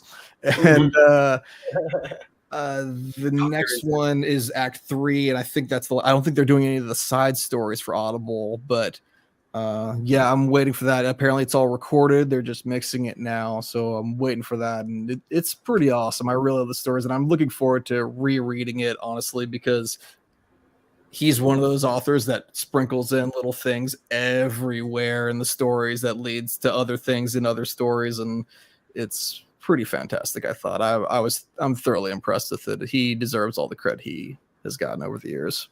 So I'm gonna have to jump in and try it again. Do it, man. Yeah, I'm curious about the audio too. That sounds. I highly recommend it. James McAvoy's the lead. It's got Miriam Margolyes, Brian Cox, David Tennant, Martin Sheen. Just look up the cast. You'll know 3/4 of the people that are involved in it. Definitely. You okay with it? Just eating my sugar. This early morning, man, it really throws you off. I'd be in the middle of my mid-morning nap right now. Mid-afternoon nap. Yeah, right. Work is the worst. What do I got? Yeah, I mentioned the Steelbook. Got the Steelbook. I just opened it up. Great cover. A little Doctor Strange on the back. Oh, that's cool. Yeah, this is very. I love for certain movies. I will pick up the Steelbooks. I love Steelbooks. Let's see. I saw Sonic 2. Fun flick. I thought the first one was better, but the little Easter eggs and stuff, and the second one are great. I love the little nods to the games and stuff they had. I think Jim Carrey was better in the second one too. I think Jim Carrey fucking killed it. It felt like old school Jim Carrey, just kind of hamming it up and doing his thing. And I like Idris Elba's Knuckles. I thought it was good. That's perfect casting right there. And what else? I finished Disenchantment season 3. That's from Matt Groening in the Simpsons style universe, kind of a medieval kind of storyline. It's fun. I really like that show. It's definitely one of my favorite cartoons going right now. And I kind of forgot it was even a thing, and then it popped up on Netflix. Oh yeah, this is a thing. I really enjoyed it. Let's see what else. Oh, I watched The Bubble. The new Judd Apatow movie on. Curious about it. Yeah, couple funny moments. Wasn't great. The great cast, but it's just I don't know. Pedro Pascal's fucking hilarious in it. Pedro Pascal is the best thing about that fucking movie. He's fucking hilarious. He's fucking hilarious. Yeah, he's fucking really funny. He pretty much his chemistry with the chick from Borat too is pretty funny. They saved the movie, man. Yeah. For me, at least. Yeah, for the rest of the movie though, it's like trying too hard to be, funny, and you want, like I don't know. It's there's some funny, like there's a couple of laugh out loud elements, like I'd laugh. Like the Indian dude was pretty funny in it for the. He was great when he fucking was just like, I've had enough of this. And he just takes off and shit, hopping over the fucking the railing of the building. Yeah, fucking funny. But I don't know. It's like basically like it's a less funnier version of Tropic Thunder. That's what it is. Yeah, it's the ending basically ripped off Tropic Thunder like straight up like the ending of Tropic Thunder. So not yeah, I was kind of disappointed. I love Judd Apatow, but definitely not his best movie for sure. But that's I think that's it for me. Mr. Effort, what you got? So I also saw The Bubble, same kind of thing. And I think you talked to me about it. You were asking me, did you watch it? And you mentioned that there were parts that it was just trying to be funny. And God damn it, those parts I was just like, this is a part that Ray's talking about. This is another. I must have said that maybe about 4 or 5 times. Like you could just see that the joke. When you have to harp on a joke because if you feel that people might not be laughing, that's because people aren't laughing. Your joke's not very funny, and it had a few of those. But other than that, Pedro Pascal was funny. What's her name? Karen Gillan. At certain parts, she was pretty fucking funny at times. But yeah, it's a throwaway movie. I would watch Tropic Thunder fucking 12-1 against this. Oh yeah, for sure. Yeah. So and I fucking love Tropic Thunder. I was hoping to love it too because it is Judd Apatow, and yeah, I fucking find his movie so entertaining. This one was good, but it was like his throwaway movie. But it was still funny. It was still okay. I don't think it's going to be like a Sandler movie. A Sandler movie kind of feels like that at first showing when you first watch it, but for some reason you keep coming back, and they keep getting funnier every time you see it. So like not to mention the fact that you're talking to a dead guy.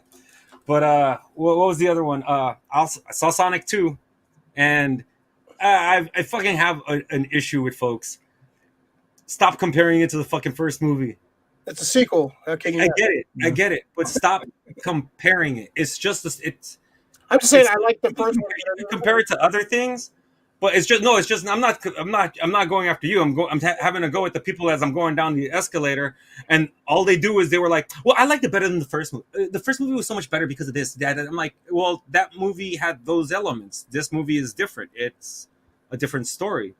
And honestly, like some people, this movie wasn't made for kids for today. Fuck no. This movie was made for the kid that opened up his fucking Genesis, Christmas morning, right here. That's what it was. They had Chaos Emeralds. They included a lot of shit from the game. The plane that Sonic comes in and he flies in on. That's all included. One of the game manuals for Giant Robotnik's Giant Robot had the fucking Sega like game instruction manual kind of design on it. This is all. These are all Easter eggs that people won't know about. You know, who are kids, kids or teenagers. They don't know this shit. They don't know about fucking the Sega Genesis. Kids don't play Sonic. Even they never played. They probably do play Sonic, but they don't. They've never played the first Sonic or the second Sonic. You had an actual cartridge, a physical thing that you had to blow into to get it to work. Jeez, Grandpa. Yeah, exactly. Right. It's like, wait a minute, you guys didn't use an HDMI cable? It's like, fuck you. I had to unscrew my TV and put the little things in there. You fucking bastards. So it's the movie's made.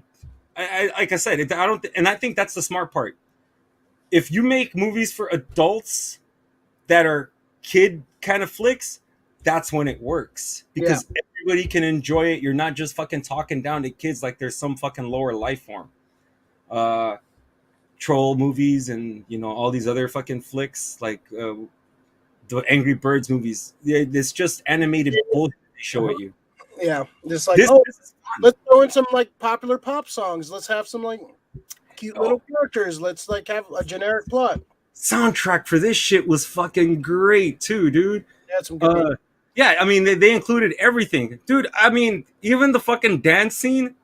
I thought it was gonna lose me because they just went off into like fucking some kind of dance battle, but bro, I was fucking dying in it. I think what was it? Was it Bruno Mars that he fucking popped out or some shit? It was like, don't believe me, just watch. I don't understand. I don't know these fucking songs, but fucking like that song. That's a fun song. It's a fun song, and fucking Sonic and Tails fucking went off in that shit. It's a fun movie. So Sonic and Tails, yeah, it's a good flick. It's a good family flick, especially for if you're somebody who has kids and you're like between 35 and 50. Go watch this movie.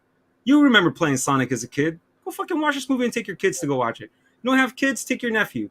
You don't have fucking kids, go to a fucking children's park and steal all the kids and take them to movies. That's what you should do. Don't do that. SF Comic Book Code does not condone anything Rick says. The views of Maximum Effort Grayson do not express the views of. You're just taking him to a movie.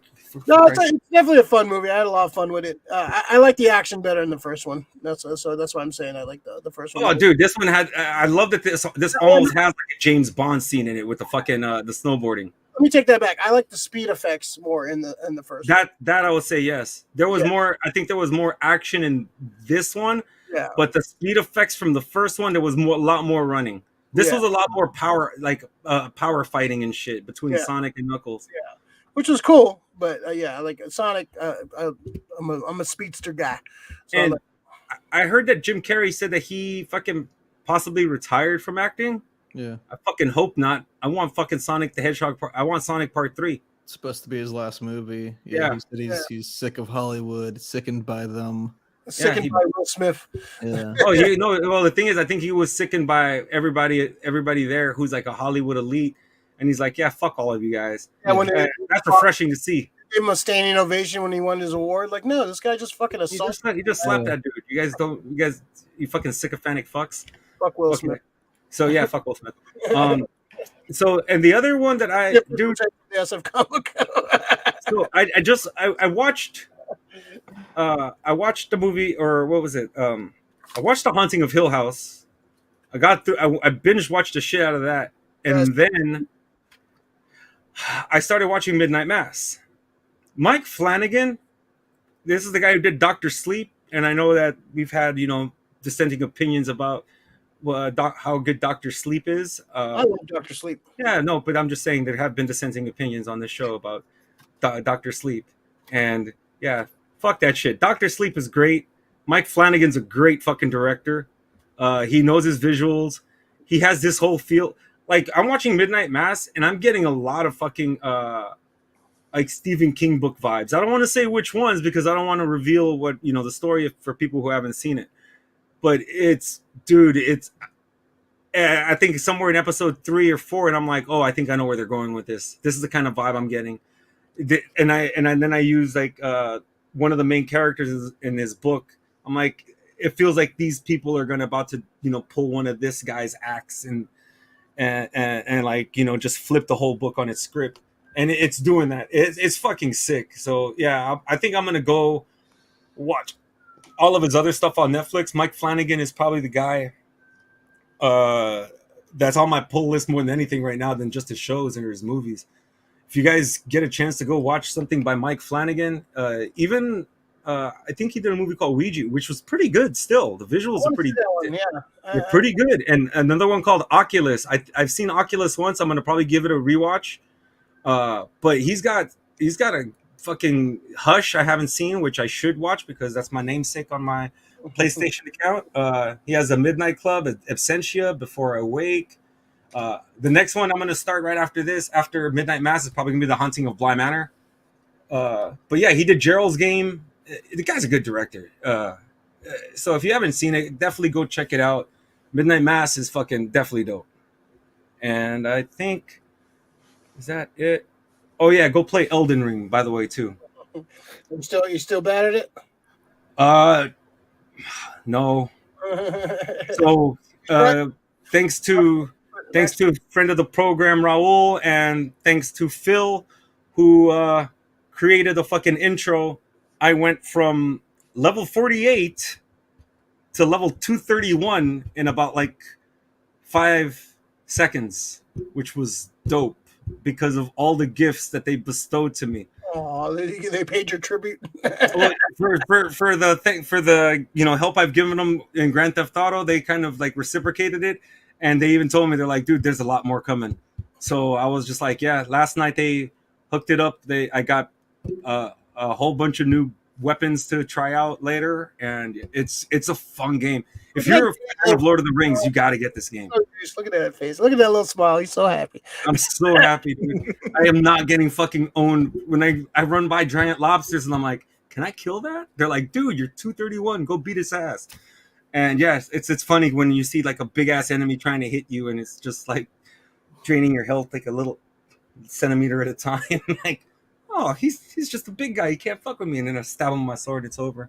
So yeah, I got a sick ass katana now. I'm wielding some power, but it's fun. It's definitely fun. So I have to thank my friends for hooking it up, and actually take me through some fucking bosses last night. Got to kill some big giant dragons, which is always fun in a game like Elden Ring. But yeah, it's I thought it would be more friend based, but pretty much it's a solo game. You only recruit your friends when it comes to beating bosses, because you're gonna definitely need them for bosses. Bosses are huge in this game, and they're badass. So yeah, Elden Ring is fucking dope. Yeah, awesome. All right, let's jump to the pool. We did the pool list. Hidden gems. We got some hidden gems. Just our guest show and tell. Something you want to show off from your collection that's special to you. What's your hidden gem this week, Davis? I think I've talked about it before on this program, but my buddy's documentary, We Were Hyphy, just came out. Oh, wow. Yeah. We were talking it's all about the hyphy scene in the Bay Area specifically. Awesome. So he grew up in the Bay Area, and he got to interview pretty much everyone he loves from the hyphy scene. And you can go to wewerehyphy.com. I think you can download it or stream it through the 17th right now, and it's like $3.99. So yeah, my buddy Larry, it's his baby, and it's getting picked up by little film festivals and stuff all over. So check it out and find it on Instagram, Facebook, everywhere. Awesome. Yeah, I definitely want to check that out. Yeah, I remember you talking about that a little while ago. Yeah, awesome. We Were Hyphy. Mm-hmm. Remember where We Were Hyphy, Rick? I was never hyphy. What? I was never hyphy. I'm beyond the hyphiness. That's possible. I'm hyphenated. I don't know what else to say, man. Shit. Dehyphenated. You got any hidden gems for us this week? Yes, I do. You know what I got? Yes, I do. There it is. Unsolicited Rick pics. There you go. There he is. Look at that face. So yeah. So is that the crow jacket in the picture? No, that one doesn't. It doesn't. It's not a trench coat, but Rick does love the leather. That's a it's Star leather. Estrella Lord. Oh man, that's a good one. So, so the movie I want to talk about, man, it's from 1985. Wolfgang Peterson directed a movie called Enemy Mine. I Wow. don't know if you guys have ever heard of it. Awesome. It's with Dennis Quaid, Louis Gossett Jr. That's pretty much like the only two big names because they're in it the majority. The other person is Brian James. Uh, he played Rakeen in Tango and Cash. You know, the South African dude who was always like torturing, who was fucking with Tango and Cash throughout the whole movie, with the ponytail. Um, but yeah, it's a movie about two guys or a human and an alien who happen to be dogfighting in space, and uh, they get shot down because they're fighting each other, of course, and they have to figure out some way to coexist because that's the only way they're gonna fucking survive. So similar, like to the opening of King Kong, where you see the two guys get shot down and they have to fucking survive on Skull Island. But this movie is just so much more because I wish people actually saw movies like this and knew, what the connections that the filmmakers and the storytellers are trying to make. That we're all different, but we're all the fucking same too. Going back to a Tropic Thunderline, we're all different, but still kind of the same. And it's just cool that at one point, when the alien teaches the human how to speak his language and how to read his Bible, and when he finally gets rescued, he's almost like in a coma like state. But the only thing that he can do is like recite passages from this Bible in Draconian. I think that's what that he was speaking Drac. That's what they called it. A human speaking Drac, that they were able to build that kind of relationship. But it's sick, man. It's one of my most favorite fucking movies. Enemy Mine. I think you can find it on Hulu. I'm not sure if it's like a Hulu purchase. I don't know. You don't purchase movies on Hulu, do you? So yeah, I think if it's listed that it's on Hulu. I love this movie. It's fucking dope. Um, but yeah, go check it out. It's old school sci-fi. So yeah, get beyond the whole space battle the way it looks. It's those scenes back then looked really hokey. Yeah, people have to understand that we didn't have the computer technology that we do now to fucking create like scenes like out of like the Mandalorian. Though that shit wasn't really in effect all the way back then. You had to do it in different ways, and you don't want to bite off of what Star Wars was doing, so you had to come up with your own shit. That'd be a good movie to reboot or remake. To remake, I agree. Yeah, that'd be a good one with today's technology. Yeah. Yeah, I agree. I would love to cast that movie. Yeah, I have to watch it. I haven't seen that in a long time. Yeah, I gotta watch I'd love to cast a lot of movies, Rick. Dude, trust me. I wish if I could do that, that would be like some people, they just fuck up casting right off the bat. It's like you hear this guy casting, you're like, why you cast him? And sometimes it it turns out good, like Heath Ledger, and it has a Joker, or sometimes it turns bad, like anything in that Fantastic Four stick movie. George Clooney. Yeah. uh, Yeah, he was bad. Lori, I love steelbooks as well. I have several myself. Yeah, steelbooks are great. Are you going to watch Under the Banner of Heaven with Andrew Garfield? Looks like a good and creepy. Is that the TV show? I think that's supposed to be a TV show, right? I think. Is it based off the John Krakauer book? I think it's about the Mormons. I think so. Yeah, I think so. Yeah. Yeah, it's a John Krakauer book. I read it way back in the day.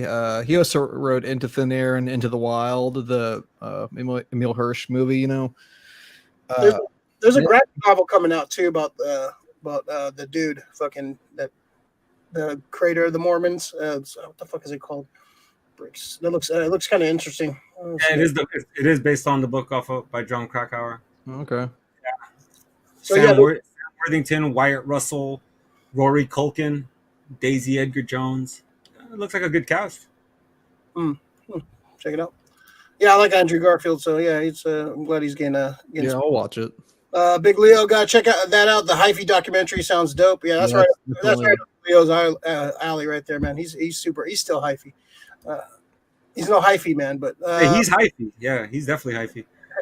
Laurie Wolfgang Peterson made some great films. One of my faves is Das Boot. Wolfgang Petersen's great. He's a good filmmaker, man. He just doesn't have. He doesn't get the recognition like some other guys do. I would love to see his Batman versus Superman. That would have been great. He was supposed to direct that for a long time. Yeah, it never actually happened. That would have been epic. I think that him behind the helm would have been epic for sure.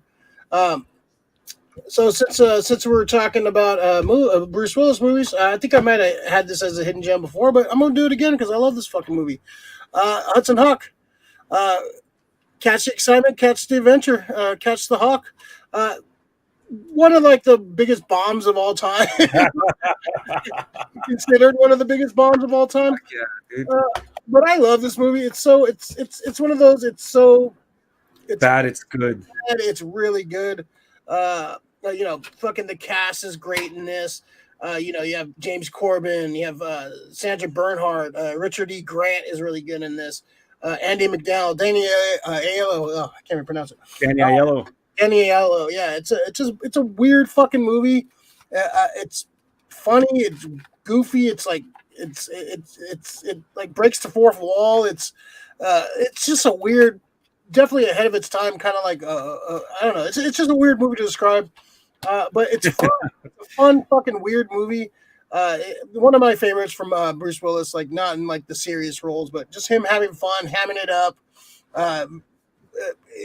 Underrated flick. Just like smoke some weed and put this movie on.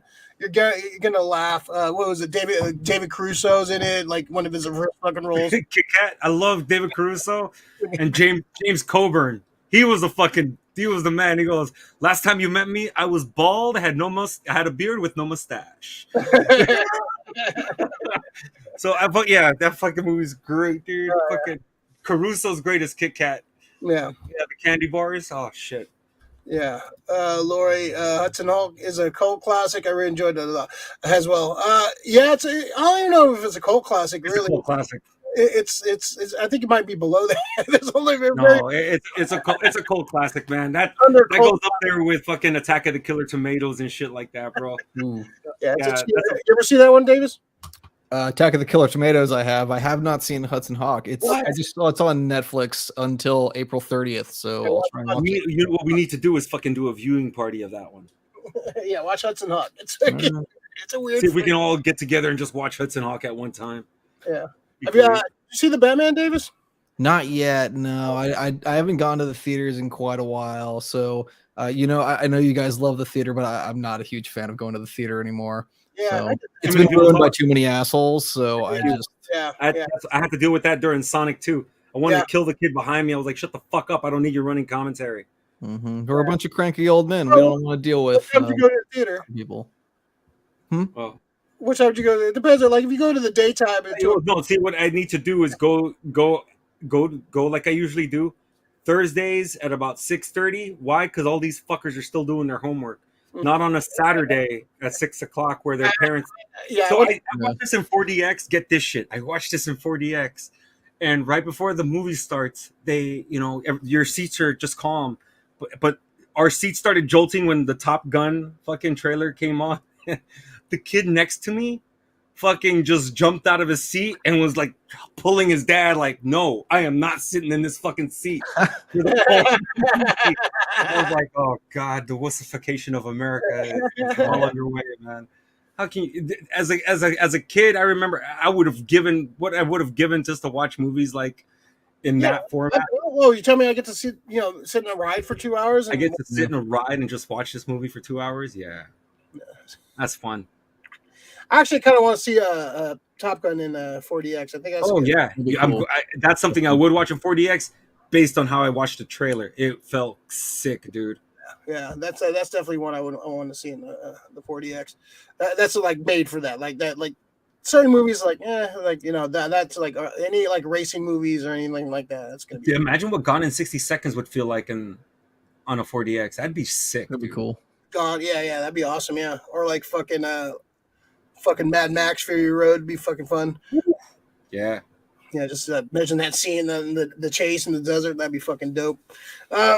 Yeah, cool. Yeah, man, this is actually really it's the longest one we've had in a while. It's the only show we've done in a while. Yeah, really. Make up for lost time.